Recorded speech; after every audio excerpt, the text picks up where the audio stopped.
even for me, I honestly think I'm like one of the most delusional people I know, just because I Or just go around in the world and I used to be really angry at the mhm, world. I used mhm. to be frustrated. I used to be angry. I'm like, this is a man's world. There's no place for me within it. And then I just saw everything as a way to like confirm my subservience Yeah, as a woman.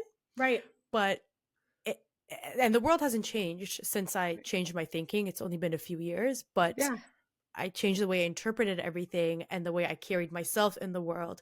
And then that shaped my experience. So Yes. I don't know. It's like a circular thing, but I really literally just gaslit myself into thinking like this is a woman's world and I am the center of the universe and I love everything's going it. to go my way. It's Right. all I mean, the thing that people don't understand that always I mean, I did not I'm not trained in therapy, but I understand the importance of therapy because our brain has something called plasticity. And what that means is that our brain can adapt and form new network connections over time.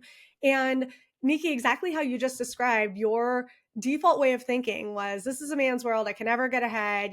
That was your default way of thinking. What happens when the brain activates and when we have network connections within the brain is that there is a default activation. The same thing happens for people who have depression.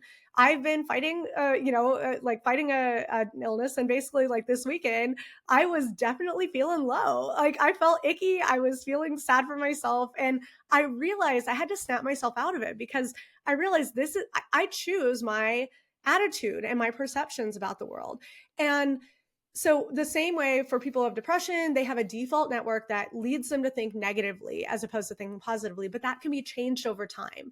Just like you changed your perceptions now, it doesn't happen overnight always, because I'm sure that there are moments when you made this decision to shift your perception. I'm sure there were moments where you had this creeping thing, and we all have, like, women tend to have imposter syndrome. I mean, my mom is a very integral person in my life who I think helped me in me reflecting before coming onto this podcast. I was thinking about, like, I've always had the attitude that women are just as good as men. Not because my dad told me when I was a kid, he's like, men are pigs. Like he would always say that. And he's a great guy, but he would say, even myself, I'm lucky that I was raised with parents who, and my mom was a shining example of somebody who, like, she didn't give a shit. She was there. Sorry, I don't know if I could say it. She was right there next to men. Like, she got her pilot's license when she was like 17. She had her first kid at 16 and still got her pilot's license, became a businesswoman. She didn't leave the opportunity to not succeed, but it's a mindset, right? And that's what I think is so important for listeners, for anyone to understand. It's You don't have to be the victim. You don't have to be, like, you choose your perspective, and it's not always easy to change, but if you're committed to it, you can do it, and then that can completely change your life and the way that you can achieve things, because now you feel like you have this perception that you're like, F everything, we're on level playing ground, and hell, I'm actually above you, and I'm going to win no matter what. That matters a lot. You're going to get a lot further than somebody who's like, oh, and it's all about locus of control too. You adopted an internal locus of control. I'm going to take control. I'm going to do this, versus the world is out to get me. And so those things are really important, and they can completely change. It's not just like your perception changing. You literally change the way your brain is wired by, like, working on those things over time. Okay, that's fascinating because I'm changing my perception. I didn't really know if I'm changing like my brain wiring and things like that. And Yeah. so, like a lot of people who see my content and say, for example, like, this is really privileged. Like, you can't take control of the patriarchy. You can't take advantage of the patriarchy. That's such a privileged thing to do. Yeah. And I'm sure it is. But at the same time, I'm like, I don't want to have a victim mindset about Right. anything. Right. So I feel like everybody has privileges in life. Just the fact that we're sitting here talking today is a privilege because a lot of Absolutely. people don't have the health or the technology or the means to do that. So this is privilege. Right. But I feel like as soon as I start blaming things on external systems that I can't really control, Yeah. that's when I fall into a victim mindset. That's where I was a few years ago when I was so angry at the world because I'm like, this is the world. It's not going to change. Nothing is going to change. This is the way it is until the end of time.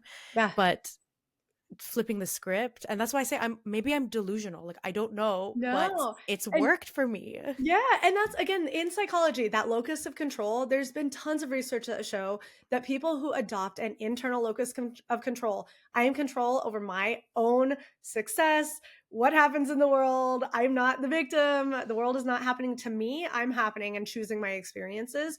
There's tons of research that shows that people who adopt this internal locus of control succeed. They do better. They like achieve more in life, they're happier in life. And so it's super important that you made that switch because again, when we feel like things are out of our control, then we lose our motivation. We, I mean, and the same is true, Nikki, of if you're in school and studying, or you're at a job doing something, or you're starting, a podcast and, or you're taking on the patriarchy. I mean, those are all things that are super important when it comes to thinking about, I have control over doing this. I have the power, the strength, and I may not have the support immediately, but I'll find it. Like those are all things that enable us to continue to fight that fight. But the minute, to your point, that we say, that you take this, and it happens. There are certainly times in life where I, like again yesterday, I was like, man, I'm so tired of being sick. I don't, everything's horrible, and that is not me. I'm an optimist through and through. But you're going to have some circumstances in life where you feel down and out. But the key is remembering and recognizing this is a moment in time, and this will go away. I will feel better tomorrow. Because that's also another important thing. Our experiencing self and our remembering self are very different. We tend to look through things with rose colored glasses when it comes to our remembering self, and we kind of look back and think on things. We see them as much less negative than they actually were potentially. So that's another important thing. Things will be hard, but guess what? If you take the right mindset, you'll look back and they won't seem nearly as hard as they were.